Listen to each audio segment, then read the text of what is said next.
man sent from God whose name was John. He came as a witness to testify to the light, so that all might believe through him. He himself was not the light, but he came to testify to the light. This is a testimony given by John when the Jews sent priests and Levites from Jerusalem to ask him, "Who are you?" He confessed and did not deny it, but confessed, "I am not the Messiah."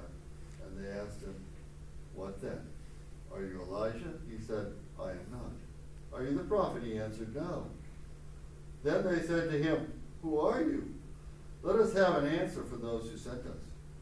What do you say about yourself?" He said, "I am the voice of one crying out in the wilderness, 'Make straight the path of the Lord,' as the prophet Isaiah said." Now they had been sent from the Pharisees. They asked him, "Why then are you baptizing if you are neither the Messiah, nor Elijah, nor the prophet?" John answered them, "I baptize you with water, but among you stands one whom you do not know, the one who is coming after me. I am not worthy to untie the thong of his sandals." This took place in Bethany, across the Jordan, where John was baptizing. The Gospel of the Lord. Praise to you, Lord Christ. Glory to God, glory, all praise him, hallelujah. Glory to God, King of the Lord. I was thinking today about hope. You know, what exactly is it? If you think about it, hope is not an easy concept sometimes, and yet we live in hope a lot more than we think. Every time we anticipate something to work out in the future, anytime we think about something we would like to have happen for our good or the good of those we care about, we're hoping that the IRS will be able to send me a check this year. I'm hoping that my car will work this year and I won't have to replace parts on it. I'm hoping about the expectation that our ministry will continue to grow. I'm hoping about what the future will bring in relationship to what God's promises are for me and for you. Most of us, a lot of people out there in the world, don't really think about hope very much because we just plan and we make plans.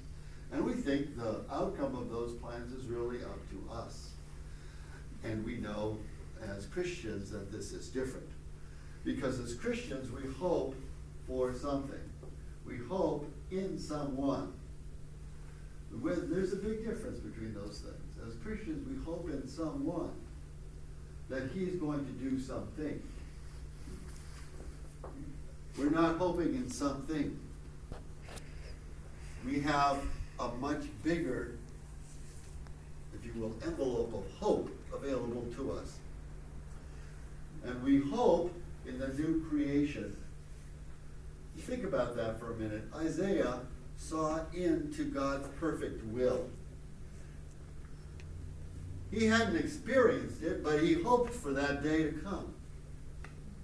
John the Baptist hadn't even really experienced it. He was trusting that the Messiah was going to come. He had hope that the Messiah would make a big difference in the world. That he had hope that the Messiah would fulfill the promises that God had placed in the hearts of the prophets, going back to Isaiah, Hosea, and all the others. Because they hadn't seen it yet, but they hoped in it. They hadn't experienced the fullness of the hope because they had gone to God before that hope had been realized in the world. But they had seen a glimpse of it. They had seen that shining star of God's promise. And they hoped in it. And they experienced the love of God in the hope.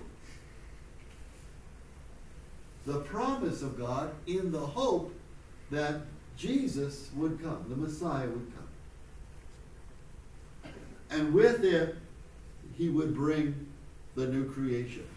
And that's why you see in Isaiah all of these wonderful images about the stones will shout, about nature itself will come to its perfect conclusion of its promise, of its qualities that God had intended from the very beginning, but that sin had kind of confused. And this perfect plan of God would be realized for all peoples, and that the lion and the lamb would lay down together, that peace and harmony would come into the earth, and that the perfect will of God would reside with his people, and they would know his righteousness, and they would experience it for themselves. And then Jesus has come. Now we celebrate the incarnation. Jesus is here. The hope is realized. We now live in the new creation today because Jesus came and brought it with him.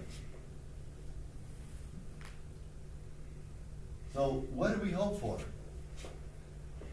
What are we still hoping about? If he's here, do we need hope now? Of course we do. It's a rhetorical question, isn't it? Because we hope now in that day when he will come back again. And we expect him any minute. We expect him because he's here.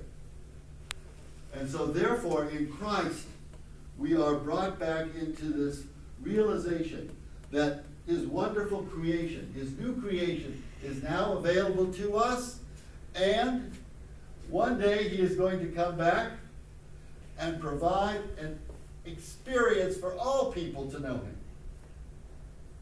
And we will all be captured by the grace and mercy of that new creation because we hope in its fulfillment.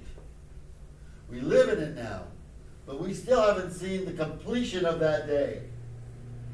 We haven't seen the dawning of that wonderful unity, because we look around us and we see human beings are not united politically, economically, socially. We see the confusion in society, the pain and suffering that we give, the war and all the other things that affect our nation, our country, our own individual lives. And we live in the hope.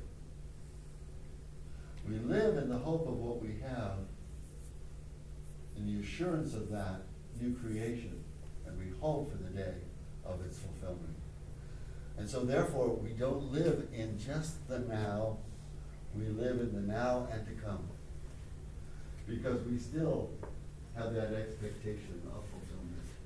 We still have that expectation of what we long for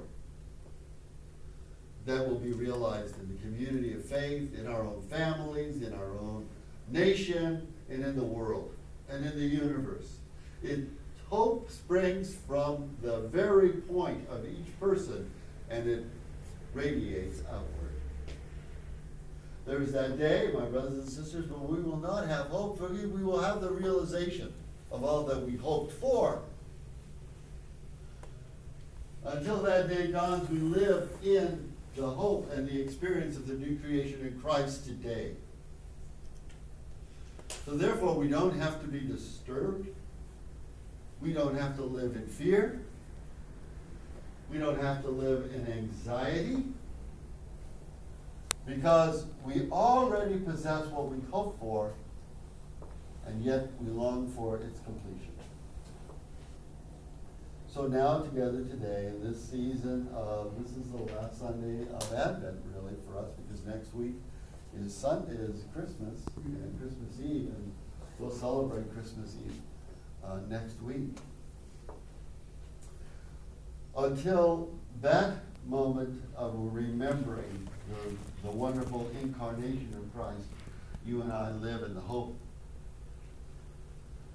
and the experience at the same time. For what we have, we even long for in more completion in that day that is coming. It's an interesting image, is it not, that we light candles on this season of the year, 4 of them, each one representing something we hope for. Each Sunday a memory of the other Advents that we've lived through and experienced, and yet at the same time we remember the light of God's grace and mercy, that we long for that day. As John the Baptist